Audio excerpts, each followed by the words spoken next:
एक साल में बता के थक गए कि कितने मुश्किल हालात हैं, दोबारा दिहाड़ी लगा ली इन चीनी माफिया ने। देखिए ये चीजों को हम आइसोलेशन में नहीं देख सकते। यहां पे होता ये है कि जी कभी शुगर की रिपोर्ट आ गई, कभी पावर सेक्टर की रिपोर्ट आ गई। ये छोटी छोटे सिम्टम्स हैं। जब तक आप ओवरऑल बीमारी को ट्रीट नहीं करेंगे, जो हमारी मौशी सूरत हाल है और जो हमारे गवर्नेंस का मॉडल है, आइन और कानून के मुताबिक कितनी चीजें चलती हैं। जब कहा जाता है ना कि यहां पे अगर आपने आइन को पसेपुश डाला तो उसके नताइज निकलेंगे, यहां पे आप लीवरेज लेते हैं, वहां पे कोई और लेता है, तो ये उसका एक जिसे आप कह सकते हैं कलेक्टिव इफेक्ट है जो आपको मुख्तलिफ सेक्टर्स में नजर आता है। शुगर की तो ये आपने बताया, इसी तरह अगर आप पावर सेक्टर की रिपोर्ट उठा लें, कितनी सब्सिडीज हम दे रहे हैं, कैपेसिटी कितनी पेमेंट्स कर रहे हैं, किसने वो मुआहदे किए। पहले कहा गया कि जनाब ये फॉरेन इन्वेस्टमेंट है, बाद में पता चला कि बहुत सारी आईपीपीज वो मुकामी लोगों के नाम पे मुंतकिल हो गई। इसी तरह ये जो शुगर मिले हैं, पिछले दौरे हुकूमत में भी उनके ओनर्स काबीना में बैठे हुए थे, उसके बाद कौन कौन सी शख्सियात बैठी रही, तो ये सिलसिला इसी तरह चलता रहेगा। और इसकी बुनियादी वजह यही है कि जहां पे जिसका बस चलता है वो अपना हाथ साफ कर लेता है। और फिर ये जो ये सियासी स्टेटमेंट्स देते हैं ना हैदर वहीद साहब, अब मेरा ख्याल इट्स बिकम वेरी नॉजिएटिंग कि जब आप इस पूरे मुल्क में, और मैंने क्रॉस द बोर्ड बात की है, लेकिन चूंकि 1.25 साल पहले की रिपोर्ट आ गई है जी,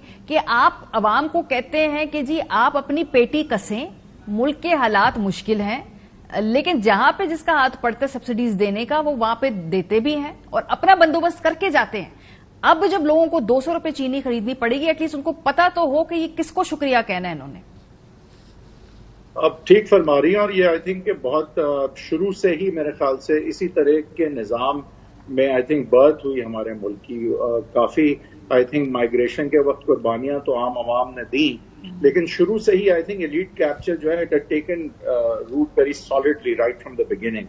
अगर आप को पता नहीं याद हो या ना हो, याद तो नहीं कह सकते, लेकिन शायद हम सब ने कहीं ना कहीं पढ़ा होगा कि पहली दफा भी जब सियासतदानों पे हाथ डाला गया था तो कोई 50 एक पे करप्शन केसेस 1949-1950 में भी बने थे। So nothing that is happening today is new, पहले तो आप ये समझ लें। और पहले से ही आई थिंक बिकॉज जो है कायदे आजम मोहम्मद अली जिन्ना साहब की भी वफात कुछ जल्दी हो गई, वहां दूसरी तरफ नेहरू साहब की जल्दी नहीं हुई, वहां पे लैंड रिफॉर्म सब कुछ हुए, हमारे यहाँ नहीं हुए। हमारे यहाँ elite capture had taken root right from the start, और वो आज तक उसी तरह चलता आ रहा है।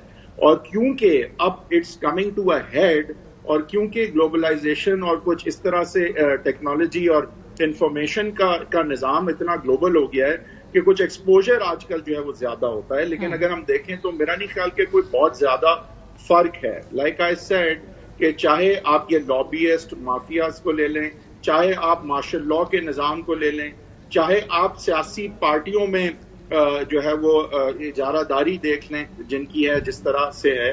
और सबसे बड़ी बात यह है कि क्योंकि ताकत का सरचश्मा अवाम नहीं है, देखें ना, कोई भी पार्टियों को हेड करे, मार्शल लॉ लगाए, बट अगर कल को वोट काउंट करने लग जाए तो जाहिर है things can change, but votes don't count here. The point is के it's not the one that votes but the one that counts the vote। और लेकिन हैदर साहब एक चीज मुख्तलिफ है इस मतलब आपने देखा है कि लोगों के पास अब गुंजाइश ही नहीं है, सकत ही रही है, जो एक तरह से यकमुश्त ये सारे खर्चे आए ना, जिसमें पेट्रोल भी है, बिजली भी है और अशाए खुरोनोश भी है, तो एक ग्लोबल इन्फ्लेशन है, इसको मानना होगा। लेकिन बैड गवर्नेंस प्रैक्टिसेस भी हैं।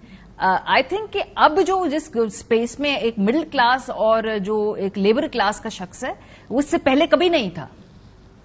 नहीं, देखें हम हर दफा यही कहते हैं, मेरे ख्याल से हालात डेफिनेटली बहुत खराब हैं, और वो इसलिए because it's come to a head. ये सारा मलबा जो है लिविंग बियॉन्ड आवर मीन्स वाला, अपनी इकोनॉमी कभी डेवलप नहीं करने वाला, कि सोवियट्स इन्वेड करते हैं अफगानिस्तान को, 9/11 हो जाए, उस पर हम अपनी मईशत बनाते हैं।